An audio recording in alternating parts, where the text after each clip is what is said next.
Mais cela ne nous regarde pas, docteur. Nous ne nous mêlons pas des idiots et nous ne recevons pas de vagabonds. Prenez-vous notre hospice pour une maison de fous, pour un dépôt de mendicité? Il s'agit ni d'une folle ni d'une mendiante, mais d'une enfant malade que je vous demande d'accueillir. Et où voulez-vous la placer? Elle n'a aucune maladie apparente pour la salle de soins. Elle est trop grande pour la salle d'asile de nos enfants.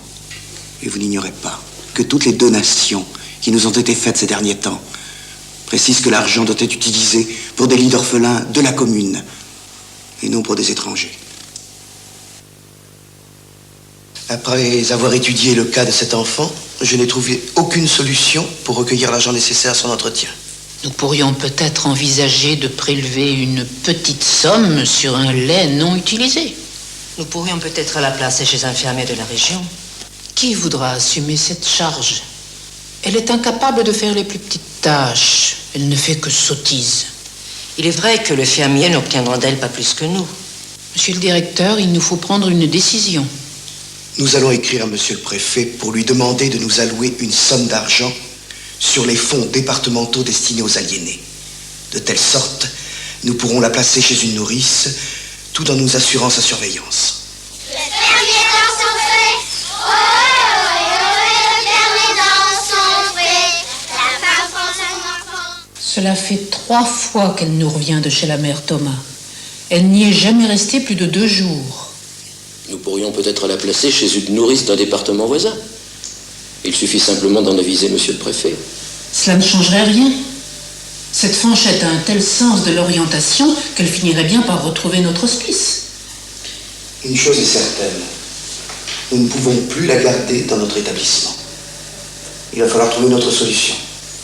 Étant donné que nous ne pouvons plus la garder dans notre établissement, il faut la remettre où vous l'avez prise, sur la voie publique. On l'avait perdue, perdez-la. Elle est venue du bon Dieu, qu'elle retourne au bon Dieu. Alors, René de Michelis, on vient de voir un extrait de film tiré d'un roman de George Sand. Pourquoi vous avez choisi ça?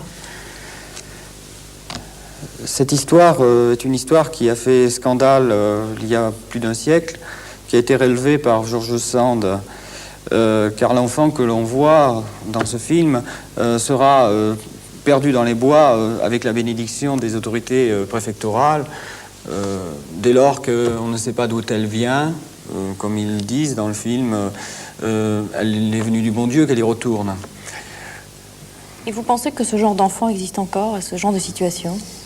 Alors, ce genre de situation existe dans les marges des systèmes de protection sociale. Disons qu'il y a un certain nombre de finalités qui sont celles de Fanchette. Fanchette finira ses jours à l'hôpital psychiatrique. C'est vrai que ce n'est pas ça qui est dénoncé par George Sand. C'est plutôt le fait que, sous le couvert de l'administration, on autorise de perdre une enfant dans les bois. Elle dira même que vous ne trouverez rien d'odieux dans cette aventure déplorable. Moi, j'y vois un crime pour lequel il faut inventer un nouveau nom, l'innocenticide. L'innocenticide est-il encore dans la marge aujourd'hui, dans les lacunes de la protection sociale, sous prétexte que l'État-providence disparaît, sous prétexte qu'il se transforme en État-industrie? Des gens réagissent. Et vous faites partie de ces gens qui réagissent? Tant qu'on peut réagir, tant qu'on ne passe pas pour des terroristes à faire du terrorisme social, du fait que nous évoquions que les personnes handicapées ont besoin d'une vie sociale, d'une vie solidaire, qu'il y a des valeurs de civisme qui sont à faire passer dans la société. Et cette solidarité est possible, à votre avis, aujourd'hui? Cette solidarité est difficile, est en baisse par rapport à une civilisation en mutation, par rapport au stress et technologique, les pertes de l'emploi, le chômage, les insécurités qu'il provoque, l'individualisme qui est la réaction à cette insécurité. C'est vrai que la solidarité baisse. Seulement, il y a tout de même, si vous voulez, une promotion qui a été faite pour l'informatique, qui aurait très bien pu être faite pour la vie sociale des personnes handicapées, pour son proche, et qui aurait évité certainement beaucoup de xénophobie dont on a pu entendre parler. Mais pourtant, il y a quand même des actes de solidarité qui sont faits par le... Oui, il y a des actes, mais si vous voulez, c'est totalement incoordonné, et je crois que Tenez, à titre d'exemple, voyez-vous, ceci c'est une pièce de... C'est pas le franc symbolique, c'est le centime symbolique. Qui n'existe plus d'ailleurs. Qui n'existe plus, qui n'est pas monnayable. Oui. Bon, c'est ce qu'on a donné à chaque personne handicapée pour pouvoir prendre le train en se faisant accompagner. Bon, n'oublions pas qu'il y a 3 500 000 personnes handicapées à 4 millions, hein, ce n'est pas une petite affaire. Bon, cette mesure a été réduite aux zones bleues. Les zones blanches et les zones rouges sont interdites. C'est évident que les personnes bénévoles vont être des gens qui vont venir accompagner ces personnes, mais qui vont se trouver en zone rouge ou en zone blanche, puisqu'elles vont faire ça en dehors de leurs heures de travail. Il va de soi que la mesure est totalement inefficace. Le coût de l'opération a coûté 30 000 francs, ce qui est une subvention dérisoire. Le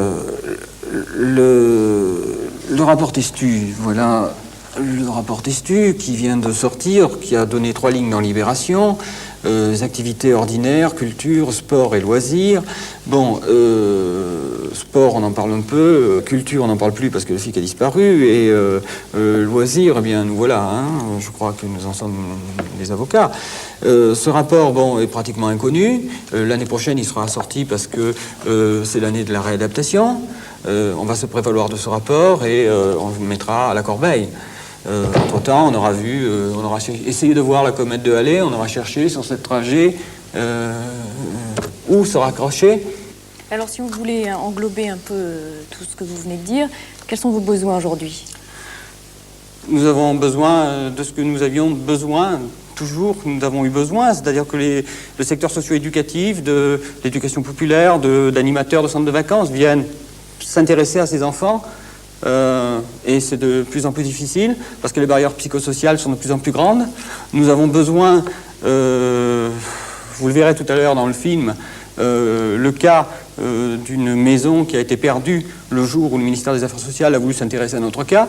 Alors on nous aider, on a perdu une maison. C'est curieux, c'est paradoxal, mais c'est comme ça. Bon, c'est vrai que cette maison nous fait énormément défaut.